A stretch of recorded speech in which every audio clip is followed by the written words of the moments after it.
আপনারা দেখেছেন family card, কৃষক কার্ড এবং আহ, ইমাম মুয়াজ্জিন খতিবদের জন্যে তিনি ব্যবস্থা 1 মাসও পূরণ হয়নি, এর মধ্যে তার প্রতিশ্রুতি পূরণ করেছেন।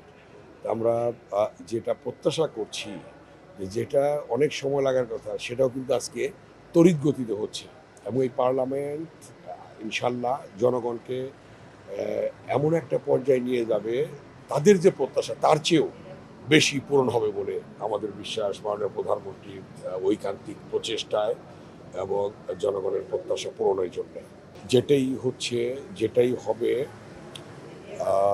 জাতীয় সংসদে নিয়ম অনুযায়ী হবে এবং নিয়মের ব্যত্যয় ঘটবে না, এবং যে যে পদক্ষেপ সরকারি দল থেকে নেওয়া প্রয়োজন নিয়ম অনুযায়ী সেই পদক্ষেপগুলা নেওয়া হবে।